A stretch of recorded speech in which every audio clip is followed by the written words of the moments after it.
Back to today's video. Today is Thursday, September 12th, 2024, and today we are going to be talking about the first Donald Trump-Kamala Harris presidential debate that is now set to be the only Donald Trump-Kamala Harris presidential debate before the November 2024 presidential election. For a while now, we've been talking very heavily about the impact of a debate like this one. Donald Trump faced up against Vice President Harris in a position where many people were expecting it to go either way. The CNN poll that was taken right before the debate found that viewers, roughly 50-50, had been evenly split on who they thought was going to be the victor of this presidential debate. The expectations were high on both sides of the aisle, and ultimately Kamala Harris came ahead, according to the same group of viewers that thought the debate would be tied that overwhelmingly chose Vice President Harris. And it isn't just the CNN instant poll. It is nearly every single major political pundit, both right-leaning and left-leaning, that agrees Kamala Harris won the debate. And so in the aftermath of winning this debate, Donald Trump took to Truth Social, where he announced in a very long statement that he would not be running against, that he would not be facing off against Kamala Harris in another presidential debate. He calls off all future presidential debates at a time where there was a lot of scrutiny on Donald Trump's performance in this debate.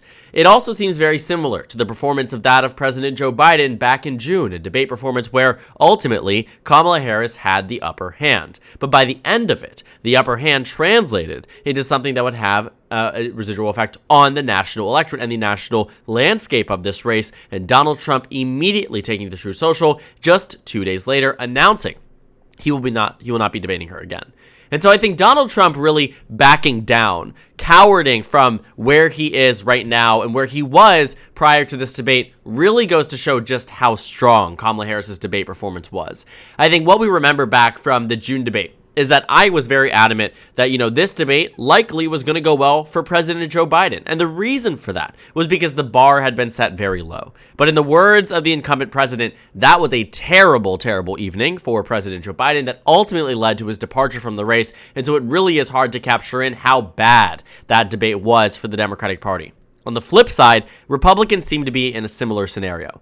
But even amidst all of that negative press on Joe Biden never called off a second debate. And the reason for that was because many people thought that Joe Biden needed a second debate. They now think the same of Donald Trump, but he's unwilling to change the way he debates and unwilling to get up on a debate stage against Kamala Harris.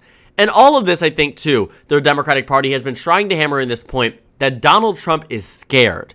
Did the same thing with J.D. Vance when his team wouldn't commit against debating Kamala Harris until after the DNC. They say this is because they thought Joe Biden was going to drop out of the race.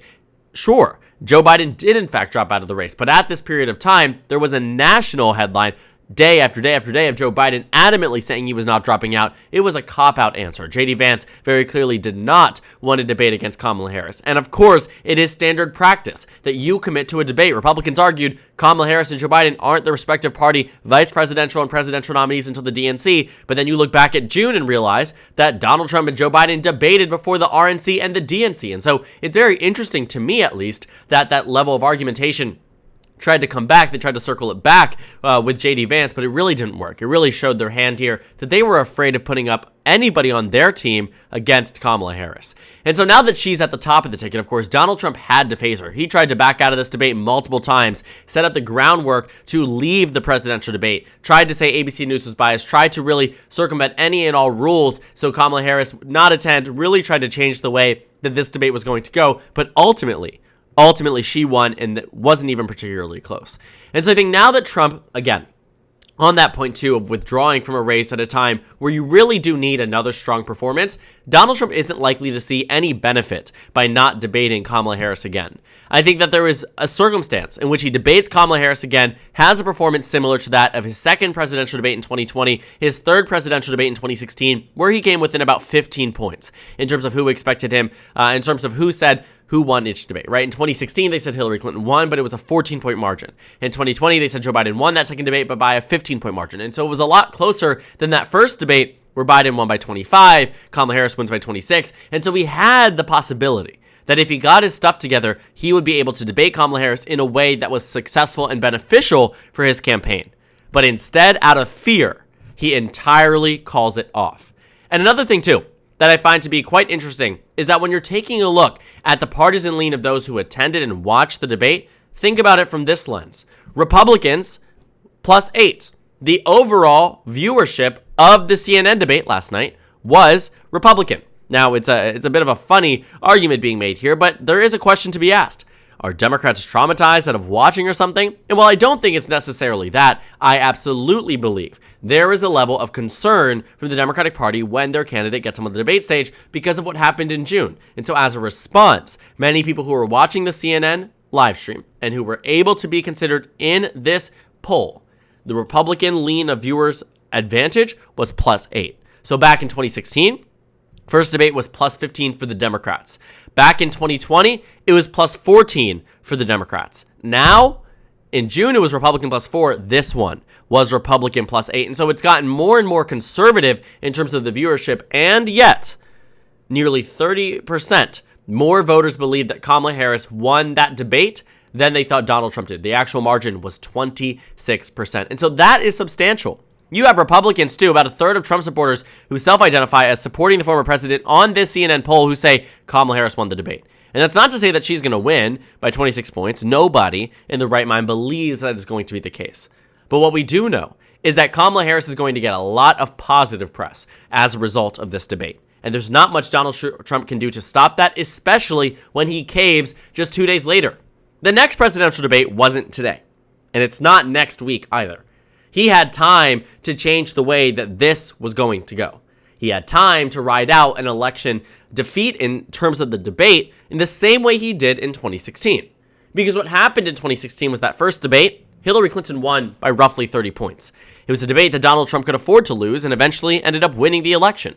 Reason being, he's still committed to those second and third debates. He's still committed to doing those rounds of debates with Joe Biden. And the reason was that his team knew how to get him together. He came close in 2020. He won in 2016. And a big part of that is because Donald Trump, in the final stretch of campaign period, is able to make voters like him more than they did 2 months prior. He's able to seem more presidential than he did 2 months prior.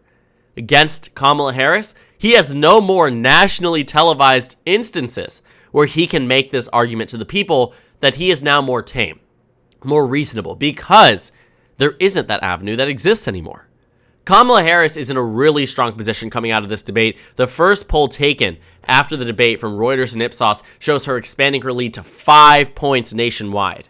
A 5-point victory nationwide for Kamala Harris would guarantee nearly an electoral college victory in what we know in the post-Roe era, and the era even of the 2020 election when Biden won the national popular vote by less than 5 points and won 306 electoral votes. Kamala Harris and the Democratic Party are in a position where, should they win this national popular vote by a similar margin to that of Joe Biden, they more than likely win the election. And Kamala Harris's debate has put no problem on that for the National Democrats because she didn't do anything wrong on the debate stage. Voters didn't turn away from Kamala Harris. What we saw and what we will talk about tomorrow is that independent polling data that we see amongst independent voters across this country. Her approval rating skyrocketed. I mean, we saw a massive uptick in terms of how voters perceived her after this debate, and it is clear, even in this debate too, just 29% said that Donald Trump won this debate against Kamala Harris, a massive blowout for Kamala Harris amongst these voters.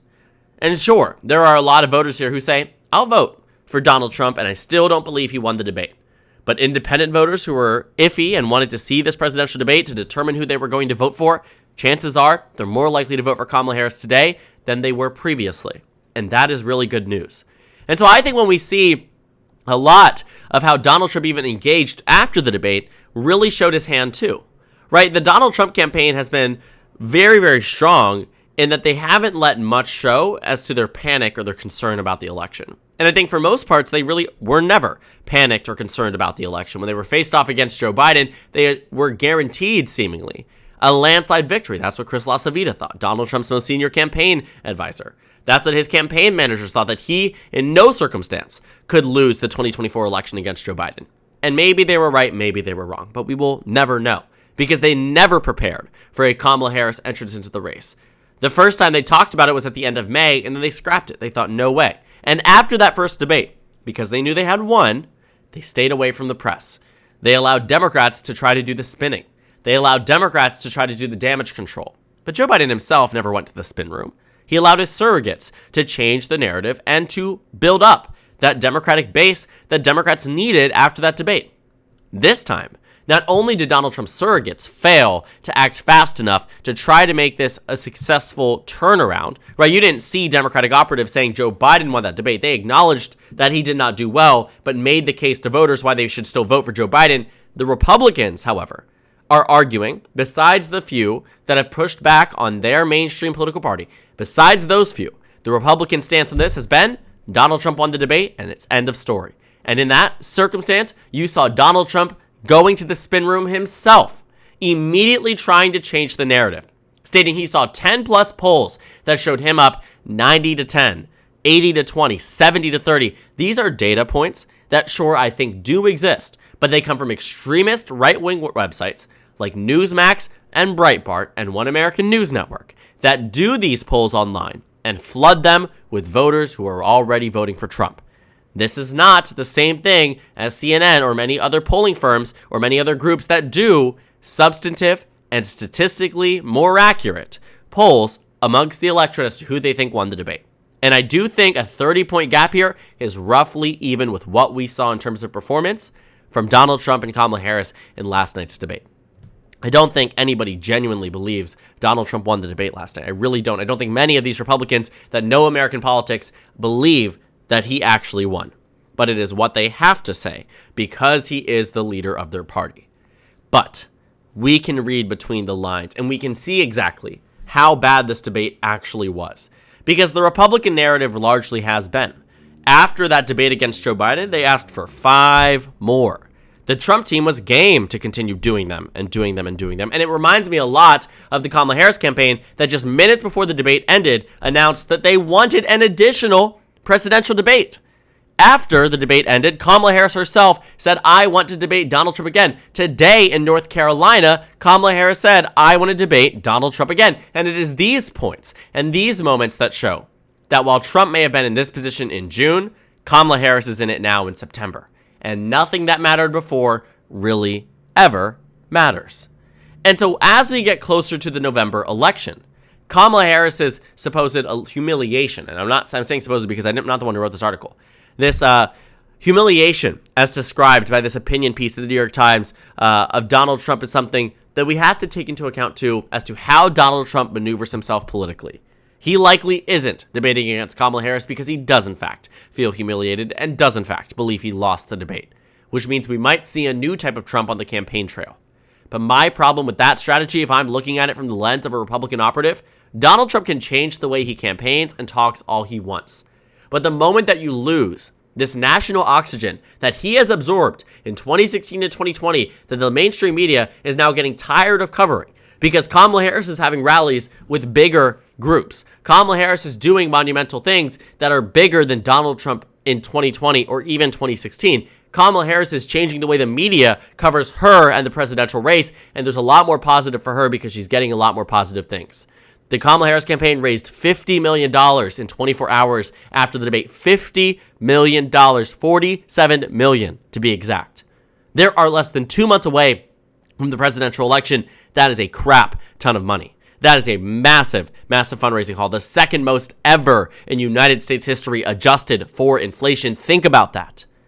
That debate was a moneymaker for Democrats. It was a poll booster for Democrats, and it exposed Donald Trump's insecurity and weakness surrounding his own debate performance to a point where just 2 days later, he plays right into the hands of Kamala Harris and her campaign in withdrawing his candidacy from all future debates. And that is Donald Trump's biggest problem because voters do not positively respond to that either. That's why Joe Biden and the Democratic Party did not withdraw from the debate. Even if they thought there was a risk of him messing up again the same way he did in June, to them, they knew that voters would look more positively. They were never going to love it, and they were not going to like it.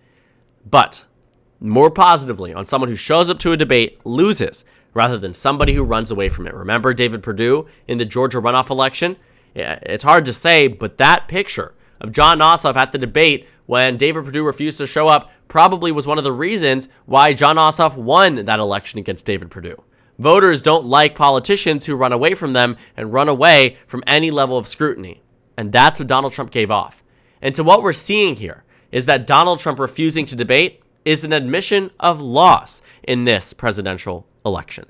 But I think we could all see that in last night's debate or 2 nights ago when Kamala Harris debated Donald Trump. But it is a massive, massive thing to point out now that he has decided to withdraw from all future debates, regardless of anything. And I wouldn't be shocked if JD Vance's team followed suit.